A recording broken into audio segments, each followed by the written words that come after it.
আজি আমি চকু সম্পৰ্কে কেইটামান অন্ধবিশ্বাসৰ কথা ক'বলৈ ওলাইছে। বহুতে ভাবে যে চকুৰ এক্সাৰসাইজ কৰিলে আমাৰ দেখাটো ইম্প্ৰুভ হৈ যাব।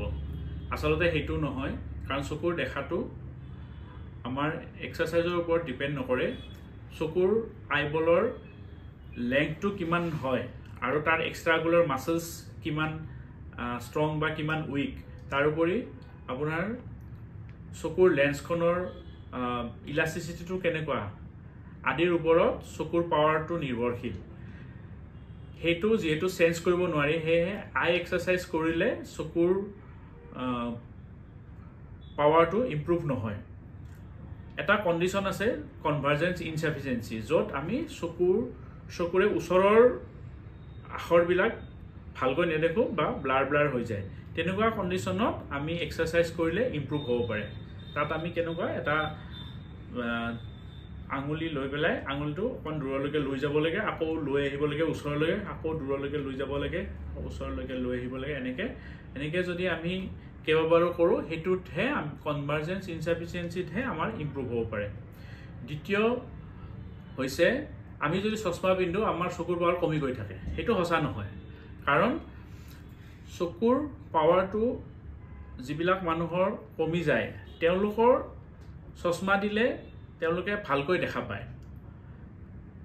গতিকে ইয়ে তেওঁলোকৰ ভৱিষ্যতে হ'ব পৰা অসুবিধাৰ পৰা তেওঁলোকক ৰক্ষা কৰে। কিন্তু তাৰ বিপৰীতে চশমা পিন্ধি থাকিলে যে মোৰ এনি টাইম চশমাই পিন্ধি থাকিব লাগিব, সেই কথাটো সঁচা নহয়। যদি চশমাৰ ৰিকুৱাৰমেণ্ট নাথাকে, তেতিয়াহ'লে আমি চশমা গুচাই দিব পাৰোঁ। তৃতীয় অন্ধবিশ্বাসটো হৈছে যে আমাৰ চকু যদি শুকান হ'লে বা ড্ৰাই আই হ'লে এইটো চিৰিয়াছ সমস্যা নহয়। কিন্তু এইটো সঁচা কথা নহয়, কাৰণ ড্ৰাই আইটো কেইবা প্ৰকাৰৰ থাকে: মাইল্ড, মডাৰেট আৰু চিভিয়াৰ ড্ৰাই আই। চিভিয়াৰ ড্ৰাই আই কণ্ডিশ্যনত আমাৰ চকুৰ পানীৰ পৰিমাণটো একেবাৰে কমি যায় আৰু তেতিয়া চকুজুৰি খুলিবলৈ খুব কষ্ট হয়। গতিকে তেনেকুৱা কণ্ডিশ্যন হ'লে আমাৰ চকুজুৰিৰ অপূৰণীয় ক্ষতি হ'ব পাৰে। সেয়েহে ড্ৰাই আই সমস্যাটো হ'লে আমি চকুৰ ডক্তৰক দেখুৱাই সেইমতে ট্ৰিটমেণ্ট ল'লে আমি আৰাম পাম। তাৰপিছত আৰু এটা হৈছে যে কিছুমানে ভাবে যে আমি যদি স্নিজ কৰোঁ বা আমি যদি হাঁচিয়াওঁ, তেতিয়াহ'লে চকুটো ওলাই পৰিব। কিন্তু এইটো সঁচা নহয়, কাৰণ আমাৰ চকুজুৰি কেইটামান এক্সট্ৰা অকুলাৰ মাসলছ থাকে। যেনেকৈ এইটো চকু, ইয়াত কেইটামান এক্সট্ৰা অকুলাৰ মাসলছ আছে। এই এক্সট্ৰা অকুলাৰ মাসলৰ দ্বাৰা চকুটো আমাৰ এই চকেটৰ ভিতৰত সোমাই থাকে। গতিকে আমি যদি হাঁচিয়াওঁ, তেতিয়াহ'লে চকুটো কেনেকৈ ওলাই পৰিব? এইটোতো ওলাই পৰিব নোৱাৰে। তো এইটো এটা সম্পূৰ্ণ অমূলক কথা। তাৰোপৰি আৰু এটা আছে যে কণ্টেক্ট লেন্স পিন্ধিলে আমাৰ যদি কণ্টেক্ট লেন্সটো হেৰাই যায়, তেতিয়াহ'লে চকুৰ ভিতৰত সোমাই যাব পাৰে। সেইটোও সঁচা নহয়, কাৰণ কণ্টেক্ট লেন্সটো যেতিয়া আমি পিন্ধো, তেতিয়াহ'লে আমাৰ চকুৰ সন্মুখত কৰ্নিয়া আৰু কনজাংটিভা থাকে। গতিকে কনজাংটিভাটো আমাৰ চকুটো যিহেতু চাৰিওফালে আৱৰি থাকে, গতিকে চকুৰ ভিতৰত কণ্টেক্ট লেন্সটো সোমাই যাব নোৱাৰে। খুব বেছি কণ্টেক্ট লেন্সটোৱে আমাৰ চকুত অকণমান ইনজুৰি কৰিব পাৰে বা তলত পৰি যাব পাৰে। সি চকুৰ ভিতৰত কেতিয়াও সোমাই যাব নোৱাৰে। তাৰোপৰি আৰু এটা অন্ধবিশ্বাস আছে যে আমাৰ চকুৰ প্ৰটেকশ্যনৰ কাৰণে আমি ছানগ্লাছ পিন্ধাটো উচিত নহয়।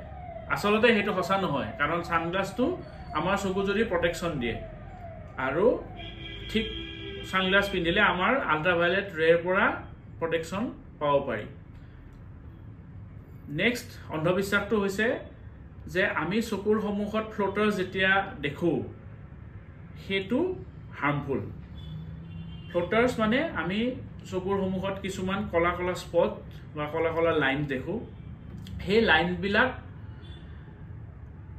যেতিয়া আমি দেখোঁ, তেতিয়া বেছিভাগ ক্ষেত্ৰতে দেখা যায় যে এইটো ফিজিঅ'লজিকেল। 100জন মানুহৰ 80জন মানুহৰে এইটো ফিজিঅ'লজিকেল। আমাৰ চকুৰ ৰেটিনাৰ সন্মুখত ভিট্ৰিয়াছ বুলি এটা ছাবষ্টেন্স থাকে। এই ভিট্ৰিয়াছটো যেতিয়া লিকুইফাই হয় বয়সৰ লগত, তেতিয়া এই কিছুমান আমি ফ্লোটাৰ্ছ দেখা পাওঁ।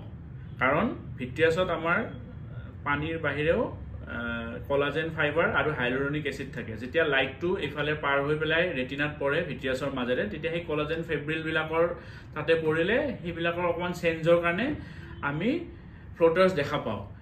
কিন্তু কিছুমান বেমাৰতো ফ্লোটাৰ্ছ দেখাব পাৰি, যেনেকুৱা ৰেটিনেল টিয়াৰ বা ৰেটিনাল ডিটাচমেণ্ট।